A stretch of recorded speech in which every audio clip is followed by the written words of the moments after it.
He can send 10,000 men to die on a battlefield he will never see. With a single flick of his wrist, he can erase a nobleman's debt or end his life. Every church, every castle, every gold coin in the treasury of France answers, ultimately, to him. And yet, on this morning, like every single morning of his adult life, King Charles V of France will not put on his own shirt. Not because his hands do not work. Though one of them is permanently swollen and stiff with gout, he is physically capable. No, the reason is far simpler and far more unsettling. He is never, ever alone long enough to try. It is 6 o'clock in Paris. Outside, the stone towers of the Louvre are still painted gray by the night sky. The sun has not yet cleared the rooftops, but inside, before the king has even opened his eyes, 4 men are already standing over his bed. They do not knock. There is no lock on this door, because this room, this bed, and the body lying inside it do not belong to Charles. They belong to the state. The king is simply a piece of property that the Kingdom of France keeps in this chamber. He opens his eyes, and the first thing he sees is not his wife, nor the morning sky. It is a crowd, people already dressed,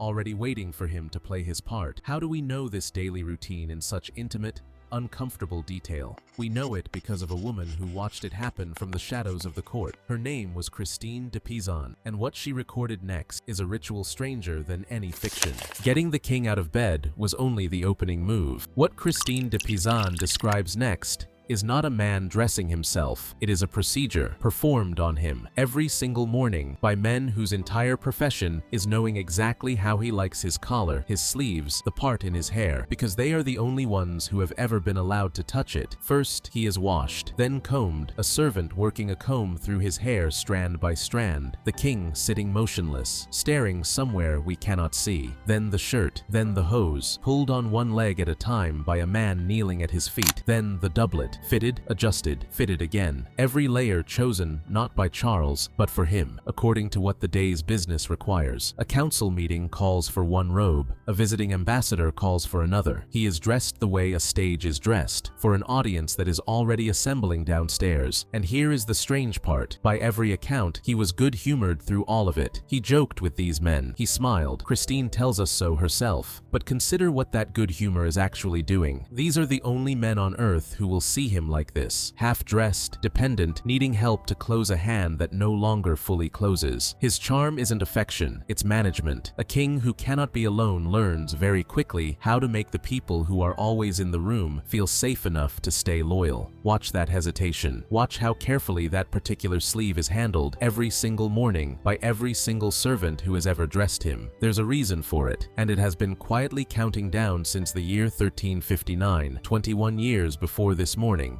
and counting. Here is what that hesitation was covering. For 23 years, King Charles V carried an open wound on his arm that never closed. It wept constantly, a slow, steady discharge that his servants cleaned and dressed every single morning, the same way they combed his hair or laced his doublet. Just another part of the routine. Contemporaries traced it back to 1359, to a rival named Charles the Bad, King of Navarre, and a poison many believed had been slipped to him years earlier. His hair had fallen out, his nails had come loose, and not long after, this wound appeared and refused to leave. His physicians told him something else too, something worse than the wound itself. They told him that when it finally stopped weeping, when the discharge dried up for good, he would have 15 days left to live, not months, not a slow decline he could prepare for. 15 days. A countdown, hidden under a bandage, checked and rechecked every morning by the same hands that dressed him. Imagine carrying that, not as a diagnosis, as a clock, one he could not see the face of, only feel, every single day, in the same arm, dressed by the same servants who smiled and joked with him an hour earlier. And here is the theory modern historians can't quite let go of. What if the wound never fully wanted to close because Charles never fully let it? For over 2 decades, absolute terror of that 15-day sentence led a king to keep his own wound open by his own hand rather than face what came after. He commands every physician in France, and he may be the only one keeping himself alive or slowly killing himself without either of them ever finding out which.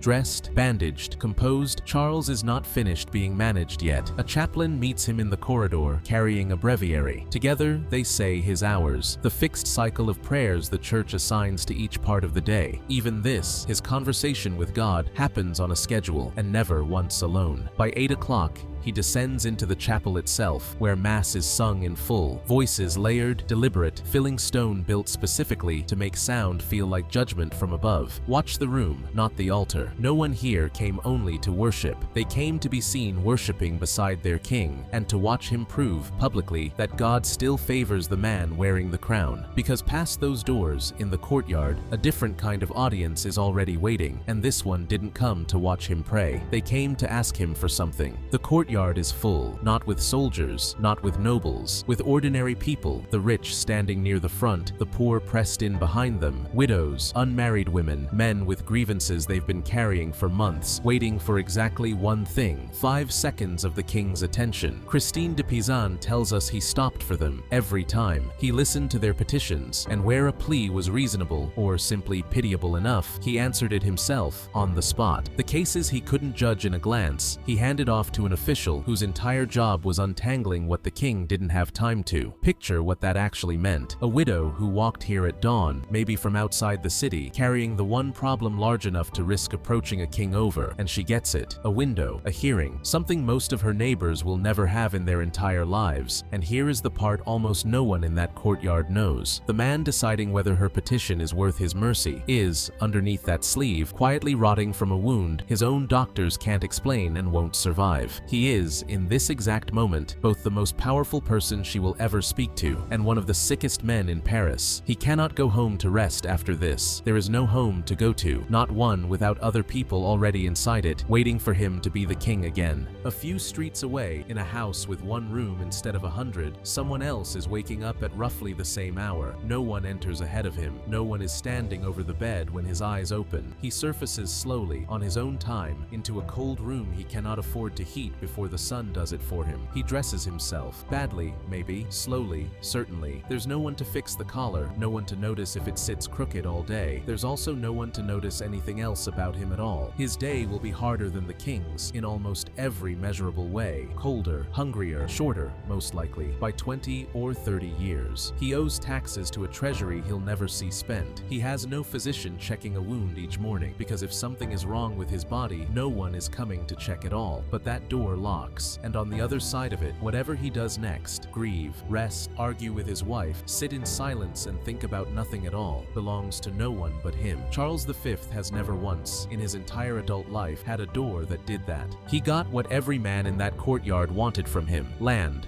titles, an army, a treasury deep enough to reshape a kingdom. In exchange, he gave up something none of them would have agreed to trade: the right to wake up alone, the right to dress his own body without an audience, the right to be sick in private, and to decide, even once, what happens behind a door that locks. In September of 1380, the wound his doctors had watched for 23 years finally, quietly, dried up, exactly as they'd warned him it would. 15 days later, Charles V was dead, 42 years old, king of the most powerful nation in Europe, and, by the end, entirely correct about the one thing he could never control. Power, it turns out, was never the thing he was short on.